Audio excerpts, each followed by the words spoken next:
안녕하세요. 예수비전성결교회 안희한 목사입니다. 8차 대한민국 회계대성회가 3월 19일 토요일 날 6시 30분에 예수비전성결교회에서 진행이 됩니다. 지난 토요일에는 광주 안디교회 박용호 목사님께서 말씀을 드리셨어요. 토요일 날 그 황금 시간에 많은 성도들이 모여서 함께 뜨겁게 기도하는 모습 보면서 얼마나 감격스러웠는지 모릅니다. 하나님께서 그 기도를 들으시기에 대한민국 땅 그래도 지켜주신다고 확신을 합니다. 한국교회 그래도 기회 주신다고 생각을 합니다. 이번 토요일 19일에는 최문수 목사님께서 말씀을 전해주십니다. 이 목사님이요 진짜 대단하신 분입니다. 파주에 5,840억을 들여서 문재인 기념 고속도로를 세우려고 했었어요. 아니 최전방에다가 고속도로를 왜 깝니까? 그 앞부분에 있는 넓은 도로도 통통통통 비는데 그걸 왜 깔아요? 그거 깔면 굉장히 위험하죠. 왜 위험합니까?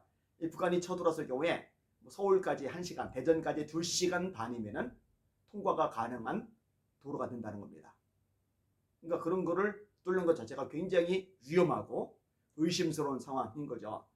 근데 최 목사님이 앞장서 가지고요 이 부분을 결사적으로 써먹어가지고 막아낸 거예요. 얼마나 대단합니까? 그러니까 여기저기 많이 알려져 있지는 않지만 이름 없이 빚도 없이 헌신적으로 자기 삶을 쏟아 부으면서 일하는 분들이 이렇게 많은 거예요. 파주 지역에서 연합 기도회가 열린 적이 있어요. 그 기도회가 이제 한 달에 한 번씩 열리는데 1차 기도회 강사로 제가 갔었습니다. 근데 제가 갔을 때 깜짝 놀란 게 뭐냐면요. 기독교인들만 기도회에 모이는 게 아니에요. 시민단체 대표들이 다 모이는 거예요. 그죠? 물론 설교는 목회자가 합니다. 하나님의 말씀은 목사님이 전해야죠. 근데 그분들이 참석을 해가지고 이렇게 힘을 모아주는 광경을 보면서 야 대단하다. 어떻게 이렇게 연합운동을 만들어낼까? 일반 세계까지 이렇게 엮어서 함께 일을 할 수 있을까? 이 리더십이 정말 탁월하다. 이런 생각이 들었습니다. 10일 날, 30일 날 와서 말씀 전하실 때 이런 부분들도 좀 다뤄달라고 부탁을 드렸어요. 문재인 고속도로 막는 거. 그 다음에 이제 파주 쪽에 아주 놀라운 일이 하나 있는데 간첩들을 위한 묘지가 공원으로 조성이 되어 있어요. 이 돈도 참 많이 들어갔더라고요. 비석들도 다 세워졌더라고요. 이런 충격적인 이런 끔찍한 일이 대한민국 땅에서 벌어지고 있었어요. 주사파 세력들이 얼마나 곳곳에서 뿌리를 깊이 내리고 있는지, 대한민국을 좀먹고 있는지, 그리고 엉뚱한 쪽으로 세금이 낭비되고 있는지 이거를 확실히 알 수 있는 대목이죠. 대한민국 회계대성회를 지금 토요일마다 저희 교회에서 진행을 하는데 이렇게 되게 된 배경이 있습니다. 사실은 이제 큰 교회에서 진행을 했었어요. 1차는 대전 송춘장로교회 박경배 목사님이 심무하시는 교회에서 진행을 했었죠.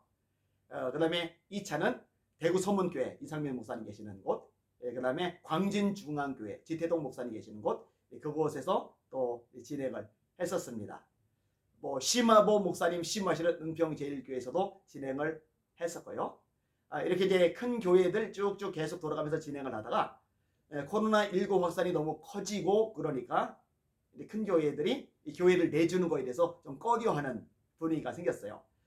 그럼 중단하느냐, 꼭 큰 교회에서 해야 되느냐, 그럴 필요는 없잖아요. 그래서 저희 교회에서 진행을 하게 된 겁니다. 지금 3층, 4층을 리모델링 공사 때문에 교회가 정말 어수선해요. 그래서 저희가 1, 2, 3부는 2층 예배당에서 드리고 4부 인원은 2층에다 못 들어가거든요. 오후 예배도 2층에다 못 들어가거든요. 금요 예배도 그렇고요. 그래서 주일 4부 예배, 오후 예배, 금요 예배는 저희 지교회가 있는데 예배당이 그래도 넓어요. 거기 가서 지금 예배를 드리고 있습니다. 그리고 대한민국 회계대성회는 지금 2층에서 예배를 드리고 있습니다. 하나님이 정말 기뻐하시는 기도회가 되리라고 확신을 합니다. 그리고 함께하는 성도님들에게 감사의 말씀을 드립니다. 자, 그러면 왜 대한민국 회계대성회를 시작하게 됐느냐? 간단합니다. 나라의 진짜 주인은 하나님이시거든요. 이 땅 고쳐주실 수 있는 분 하나님이시거든요. 사람이요, 내가 있다 이런 식의 개념을 가지면 절대로 안 돼요. 다윗이 위대한 점이 뭐냐? 다윗은요, 사울 왕 때만 해도, 사사들 시대만 해도 나라가 굉장히 궁지에 몰리고 얻어 터지고 밑바닥에 굴러 떨어지고 그랬는데 다윗이 왕이 되고 나서 이스라엘의 위상이 굉장히 높아졌거든요. 모압이 조공을 바치죠. 아람이 조공을 바치죠. 암몬이 쩔쩔매죠. 에돔이 쩔쩔매죠. 블레셋이 쩔쩔매죠. 여러분 사사시대 때 어떤 일들이 있었습니까? 고산 리스라임 메소포타미아 왕에 의해서 나라가 초토화되죠. 모압왕 에글론에 의해서 나라가 박살나죠. 미디안이 13만 5천 명 대군, 아말렉과 동방사람까지 같이 쳐들어왔죠. 그러니까 백성들이 살 길이 없어요. 산으로 도망가요. 굴 속에 숨어 살아요. 그렇게 비참해졌었잖아요. 가나안 왕 야빈이 군대 장관 시스라와 함께 쳐들어오죠. 시스라는 철병거 900성을 가지고 얼마나 이스라엘을 찍어 눌렀는지 모릅니다. 일이 깨지고 전이 터지고 막 난리가 났는데, 그런데 다윗이 왕이 되고 나서 국가적인 위상이 올라갔으니 얼마나 대단합니까? 그런데 다윗이 뭐라고 말합니까? 나는 누구며 내 집은 무엇이간데 나로 여기에 이르게 하셨나이까? 이 영광을 하나님께만 돌려드리는 거예요. 이게 진짜 바람직한 모습이죠. 이게 정말 하나님께서 기뻐하시는 모습이죠. 실제로 성경이 말씀합니다. 다윗이 어디를 가든지 여호와께서 이기게 하시리라. 다윗이 어디를 가든지 여호와께서 이기게 하시리라. 이 표현이 반복적으로 나와요. 하나님이 이기게 하신 겁니다. 이번에 대선 앞두고서 굉장히 마음고생들을 많이 했어요. 우리 교회 성도들이 대선 다음 날 새벽 예배가 줄었더라고요. 왜 그러나 간단하죠. 전날 대선 그거 결과 보느라고 밤새운 분들이 많은 거예요. 그만큼 애간장이 녹았어요. 저도 그렇고요.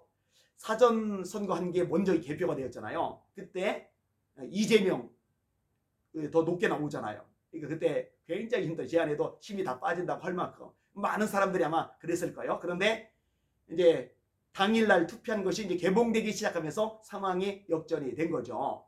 그리고 이번에도 부정선거는 있었습니다. 증거들 많이 나타났죠. 투표색이 다른 것들이 나왔잖아요. 이재명 이름이 기표된 것이 들통이 났잖아요. 방치되다가 걸려서 두들겨 맞았잖아요. 선관위원장이 2번이나 사과를 했잖아요. 엉망진창입니다. 임시투표소 문제도 심각하고요. 그럼에도 불구하고 이겼어요. 근데 이걸 가지고 또 내가 있다, 우리가 있다 이런 사람들이 있는데 참 예수 믿는 사람의 모습이 아니에요. 그거 내가 있다가 아니에요. 하나님이 하신 겁니다. 하나님이 역사하신 거예요. 사실 대선 앞두고 있어요. 마음이 너무 무겁고 짐스러워가지고 어떡하나? 하나님이 도우시면 방법이 없는데, 그래서 우리 성도들에게 또 유튜브 성도들에게 제안을 했어요. 우리 대선까지 금식하자. 오전, 점심, 저녁 신청을 해달라. 그랬더니 진짜 많은 사람들이 신청해서 함께 금식에 동참해 주었거든요. 그리고 여기에 함께 동참하지는 않았지만 또 대한민국 이 땅 구석구석에서, 교회 구석구석에서 이 나라 민족을 놓고 금식하며 울부짖으며 회개하며 기도했던 사람들이 있거든요. 하나님께서 그 기도를 들어주신 거거든요. 그 기도 들으시고 불쌍히 여기셔서 이 땅 대한민국에 다시 한번 기회를 주신 거거든요. 그런데 그걸 내가 있다고, 우리가 있다고 그러면 간이 배 밖에 나온 거죠. 그런 식의 태도는 바람직하지 않습니다. 하여튼 대한민국 회개대성에 이 모임만이 아니라 곳곳에서 회개 운동들이 일어나길 원합니다. 하나님이 도와주시려면 죄를 해결해야 되죠. 여호와의 손이 짧아서 구원하지 못하심이 아니요 귀가 둔하여 듣지 못하심이 아니라, 너희 죄가 너희와 하나님 사이를 갈라놓고 그 죄악이 그 얼굴을 가리워서 너희로 듣지 않으시게 함이니라. 죄가 있으면 하나님이 돕지 않으십니다. 여리고라는 난공불락이 요새를 무너뜨려 했는데 아이라는 작은 성과의 싸움에서 패배를 했어요. 왜? 아간의 범죄 때문에. 이 죄를 해결하지 않으면 내가 다시는 너희와 함께 있지 않겠다 하나님이 말씀하셨어요. 해결하고 나서야 하나님이 도와주십니다. 우리가 잘 아는 말씀이죠. 내 이름으로 일컫는 내 백성이 그들의 악한 길에서 떠나 스스로 낮추고 기도하여 내 얼굴을 찾으면 내가 하늘에서 듣고 그들의 죄를 사하고 그들의 땅을 고칠지라. 그렇죠? 악을 떠나야 됩니다. 죄를 버려야 됩니다. 그러면은 하나님 죄를 용서해 주시고 땅을 고쳐주신대요.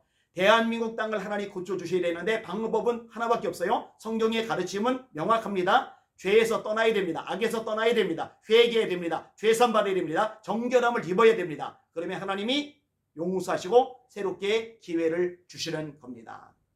진짜 원하는 거예요. 간절히 원하는 거예요. 대한민국 땅에, 한국교회 안에 회개 운동이 불일 듯 일어나야 됩니다. 제발 그렇게 되기를 소망하고 또 소망합니다. WCC 끊어버려야죠. NCC 퇴출시켜야죠. WEA도 하나님 앞에서 죄악이니까 뿌리 뽑아 버려야죠. 온갖 우상숭배 제거해야죠.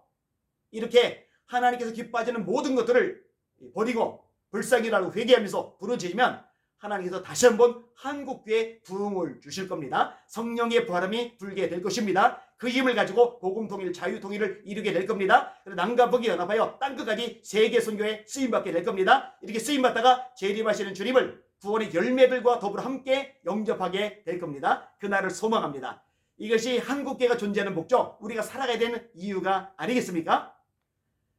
이번 회개 대성회 가운데도 성령의 불이 임하기를 소망합니다. 그리고 임할 것을 확신합니다. 날마다 주님 바라보고 주님의 이름으로 전진하며 승리합시다. 할렐루야.